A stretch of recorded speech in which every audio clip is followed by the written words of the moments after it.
Hi, welcome to Julius Bar. Today we're gonna have a couple of sake cocktail with Mika.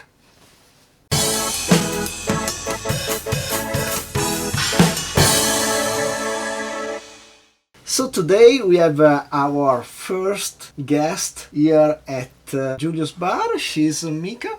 Hello! Ciao everybody! She's a dear friend and she's gonna be a guinea pig for our special guest segment here on Julius Bar.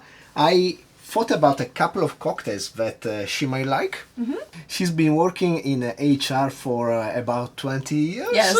And no people can know how old I am though. And despite that, she's a lot of fun, you know. And she's really into kickboxing. Yes. And sake. And the rock. Yes. Which brings us to our first cocktail that we're gonna try today. And let's start mixing. Then we can talk more along the way about Mika and her Sake. story and sake and stuff. So as I was saying, Mika, she's a big fan of the rock. Yes. And we have here is Tequila, the Teremana, which is actually really nice. Of course, the rock wouldn't do something that's not nice. No? And what do you like especially about the rock? Well, like for me, he's the hottest man alive. Okay, hot. Hottest man alive. Yeah. And I like him the way that he actually, contributes to the society and the world with what he loves, So I not only he's cute, but I admire what he does. In fact, last time I used this tequila and I introduced it as the rock tequila, I also pointed out that most likely in 20 years is going to be President of the United States of America. Yeah, most who likely. knows? Yeah. We are going there. And anyway, today, because also Mika really likes spices, what I did, I infused this really nice tequila with a few spices. And it's going to be pink pepper and mace, which is the fancy, more nuanced version of a clove. Wow. Which my wife brought back from India, and it's really nice. And some chamomile. And I did this about 3-4 hours ago, and I think by now the infusion should be enough. Can I smell it? Yeah, sure. Oh, it's kind of floral, I would say. Is it because of the chamomile? Yeah, it's it's mostly chamomile, but you already get a bit of mace on the nose. Let's fine strain our tequila steeped in these botanicals. I'm using an especially fine strainer, the one I usually use for tea, just so that we don't get any grain of spice in our cocktail. Is the color comes from one of the spice? I think it's mostly from chamomile and a bit of mace. Mace, I think, probably gives also a slightly orange color. And then let's start mixing. I have here my new mixing glass, and as we are using tequila, maybe not so surprising, we are gonna use some saline solution. This is a 4-to-1 saline solution. Meaning it's 4 parts water, 1 part salt, and I'm gonna use 2 drops per person. I'm gonna mix 2 cocktails today, and so 4 drops, 2, 3, 4, maybe one more. The first one was kind of a half a drop. This reminds me of science class. And then we go on with honey syrup. This 3-to-1 honey syrup is gonna be the main sugar of our cocktail, and we are gonna have just 7.5 milliliter per person, so 15 milliliters of honey syrup in this case. It's 3 parts honey, 1 part water. And then let's go on with our tequila. We are gonna need 30 milliliters of this infused tequila per person. I find the Teremana tequila to be actually really nice. Too bad it's not imported here in Japan, but we made a special order, and so we got it in. Yeah. So we could try. And then we finish with our sake. Now, this is a special sake because it's a namazake, Namazake? which means that it's not been pasteurized and you're supposed to be drinking it right away, like in 1 or 2 weeks or something like that. It's also a genshu, which means it's foolproof, it's not being diluted, and in fact comes around 20% ABV, if I'm not mistaken. Yes. 20. From 20 to 21. 21% ABV. And one thing about namasake, which I really like, it's really fresh. It's almost because I don't think they kill completely the yeast. So it might be having a bit of gas inside. Let's see. Psst, slight is. And so we're gonna need, let's say 45 milliliters per person. So a total of 90 for the two of us. And this is actually from Gifu Prefecture. Yes, this is my home prefecture. Yeah, and I know you're a big fan of sake. Yeah. Let me get some ice for our mixing glass. Also. And Mika is from Gifu, more exactly Takayama. which is this beautiful town which we visited with her a couple of years ago. It's where I got the Tanqueray Bloomsbury, which you might have saw. Yes, in an old sake shop, right? Yeah. And I am really not that good with telling apart rice quality. But Japanese people are really detailed about which kind of rice they use for what. And I remember you had quite a interesting story about The white rice at the the workplace. white rice at the workplace. Yes. Yeah, can I talk about it? Yeah, what happened? So when I first started my HR job, one of my first assignment was to renew the contract of the white rice vendor of the company canteen or a cafeteria.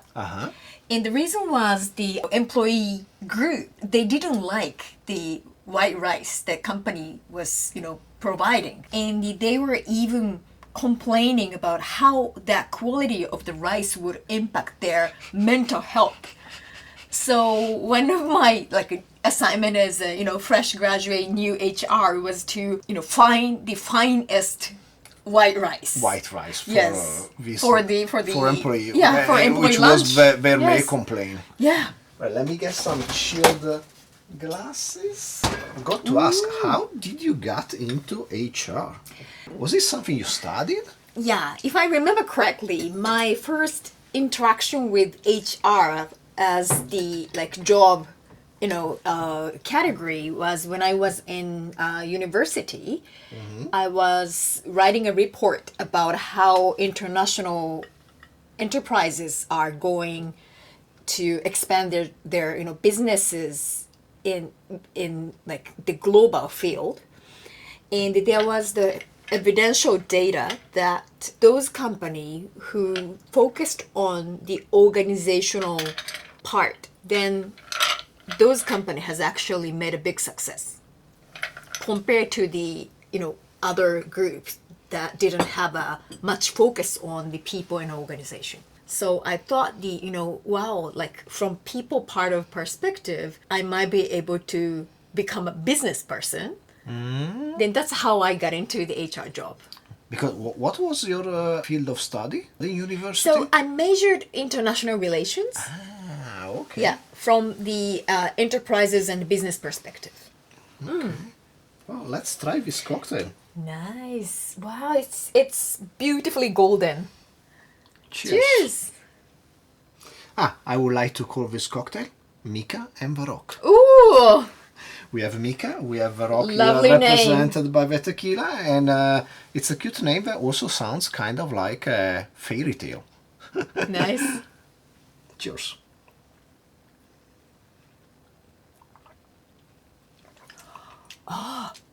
It's very refreshing, and I can taste firm sake flavor while there's a nice kick of the spice. Yeah, the honey it's necessary to give a bit of sweetness, and it's floral and nice.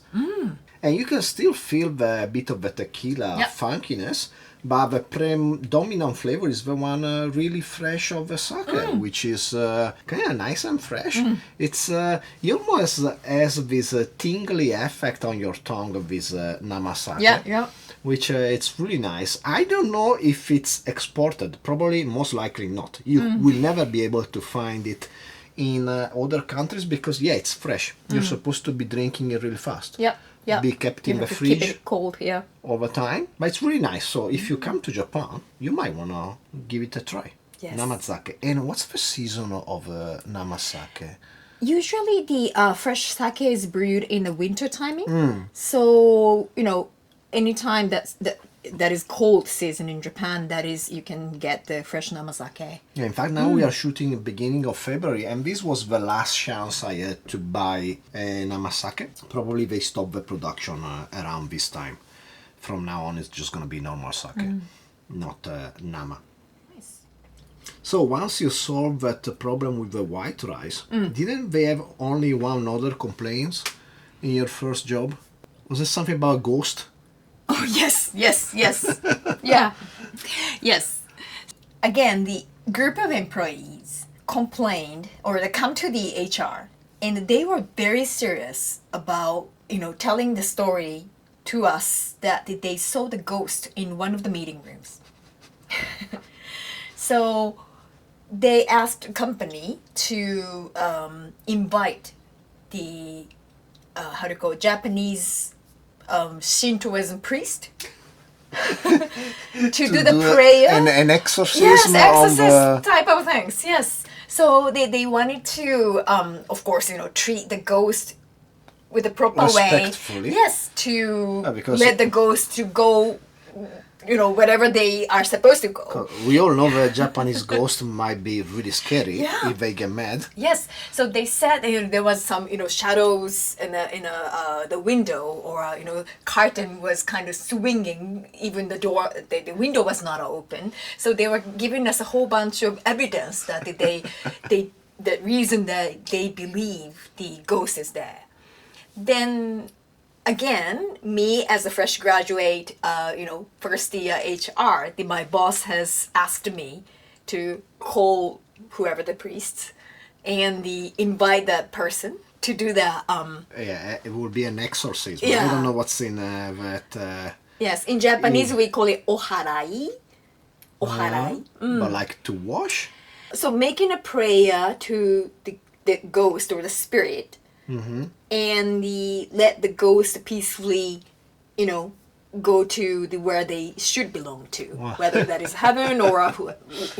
This is after the war. Japan culture developed in kind of like far from most religions. There are still like Shinto and Buddhism and Christianity. They are all mixed up together, but the traditions they stayed really strong. In fact, if you ever see a building site here in Japan, before they build a house, it's going to be adorned with all these kind of papers that they used to kick away the spirits of the evil spirits. The evil spirits. So. We believe the existence of something invisible. Like spirits. Yes. It's really strong. Okay, let's go with our second drink. So for our next drink, we are gonna work again around spices and sake, and we are gonna start with these cardamom bitters, which I just made the other day. I was like, should I order them, or I can just put like some cardamom beans inside some alcohol and call it a day? Yeah, pretty much that. What I did, and it worked out nicely. I put some cardamom, both green and black. Black cardamom is smoky, it's really nice. I put then some magao, which is a Taiwan spice, which is a lemon pepper, and some licorice, which worked out great. It brought everything together. When I added a bit of sugar, and that's about it. I used 60% alcohol. and then I proof it down to around 50. And I actually think, do you want to try that? Yes, yes. Give me your, I think they came out pretty nice. Yeah, cardamom. Oh. But yeah, the licorice give a bit of a bitterness, and it also tastes a bit like lemon because I also put a bit of lemon Yeah, peel. yeah. I can taste And, the citrus. And we go. So we are gonna need, I would say about 4 dishes per portion, but because this container is not very good, I'm gonna measure them. So I'm gonna measure 1 teaspoon of these bitters for 2 persons. It will be half a teaspoon or 4 dishes for just 1. Then we go on with this special Kayuki. This is a distillate of umeshu. If you don't know, umeshu is something that's really popular in Japan. It's made by putting ume, which are plums, inside alcohol made from shochu usually. And let it steep for some time, then you add some sugar and it's done. And it's something that people do at home a lot because also it's one of the few legal things you can kind of brew at home in Japan. Everything else is illegal. For home consuming, yeah. What this one is though, they made umeshu and then they distilled it, so it has no sugar remaining and it's just a 45% distillate of umeshu, so it still tastes like plums a lot, but it has no sugar. It's closer to an apricot brandy. Really dry apricot brandy. This is the only company that makes it. We're going to need 10 milliliters. I'm just going to put 2 teaspoons. 2 big teaspoons. And then we go on with Aperol. Yeah, I kind of thought this of more of aperitivo style cocktail. And so Aperol, the classic Italian aperitif based around oranges, and 15 milliliters per person. And then we finish with our namasake again. Wow. And we are gonna have a 75 milliliters per person. So a total of 150. So let's start with 30. So it's a mix of Japan and Italy. Japan-Italian inspiration, yes. But this is like, in the end, it's gonna be a lot of sake. Yeah. And just a bit of I like it. I already like it. plum and spices. Let's give it a brief stir with some ice. We are not gonna need too much because it's relatively light already. Let's give it a brief stir. In your work as HR, Yeah? how hard is it to be squeezed between the evil corporations and the proletariat, the people that needs help? Yeah, yeah. Good question. How do you feel? Good question. That's the something that keeps me, awake at night, like every day, every Which night, every side day. are you gonna be on? Are you gonna be on of the people, the worker, or of the boss? Yeah, I believe my job as a HR is to connect the purpose the company exists and the employees, like self-achievement or self-development, or the reason why they are working for that company. So that whatever I do, whether that is evaluation or hiring or even firing, it needs to be linked with the purpose of company together with the employees will as well. So that's how I try to kind of prioritize myself in what I do. And wait, let me get some bigger rock of ice for this one. Then we go on with this discussion. So while I fix this ice, which is a bit too big, I'm gonna ask you, how much did the fact that being in HR is the most powerful position in the company influencing you choosing this job Yeah, in opposition to the fact that you're actually trying to helping people? Which one is more important, power or the people? the company is consisted by the group of people. So the element that creates the company or any type of organization is actually people. So I do believe that the people are the very important part of the business in a company. Yeah, but what about your power? Because she is gonna be like, if you have you ever seen Game of Thrones? Yeah, You yeah. know? Paris, the guy that's in the background and he deals everything. It feels like that with each other. You're gonna know everything about everybody. Yes. Before the boss know, you're gonna know everything that need to be done. Yeah, good question. When I feel my the power of my job and also the responsibility of my job at the same time was when we needed to hire the CEO of the company. Ah, yeah. Yeah, so You I had a was major influence. Yeah, so I was the final interviewer. So technically my interview result will be the decision of the corporate, right? So when I was in that position, I felt really, of course, nervous, but also felt the responsibility of the HR, how important the HR could be. Yeah. Let me strain this cocktail on this big rock of ice. I was on the side if presenting it as a spritz kind of cocktail or like this over a big rock of ice. In the end I went with this presentation, but I think you can really think about it as a kind of spritz. A Japanese inspired Beautiful. spritz. It even looks like it's illuminated from the inside, you know? These glasses are actually pretty nice. Let me Very nice. help this big block of ice settle at the bottom. Yes, and the same here. So I would like to call this cocktail the Banto, which means late winter. This word is like a kigo, you may know if you ever saw an Ozu movie where you had like the late summer and early spring stuff movies. It's a word that defines a specific season for haiku, the type of Japanese poetry. Technically, we are already in early spring now. Yes. Because after February 2nd, I think it's early spring, in Japanese technical term, but it's freaking cold. Yesterday was snowing, so for me it's still late winter. And also we are using this sake, which is a thing of winter, I will say. Plum is more like early spring, but in Tokyo it's really cold until mid of March. Yeah. So, winter to me. Cheers. Cheers!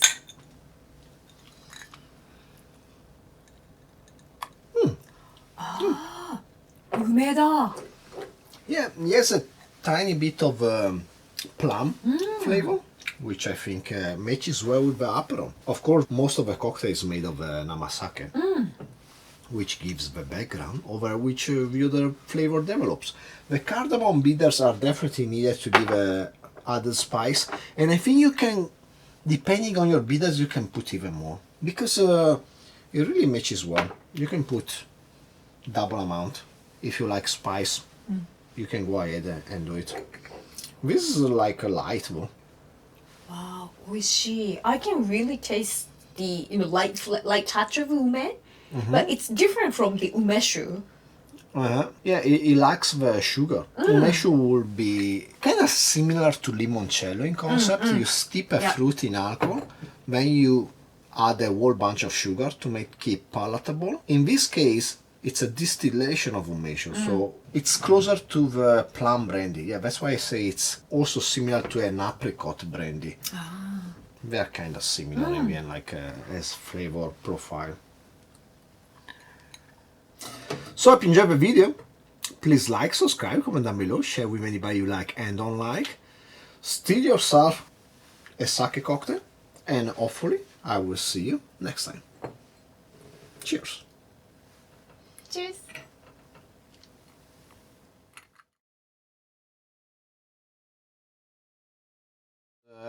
Actually quite nice in this one.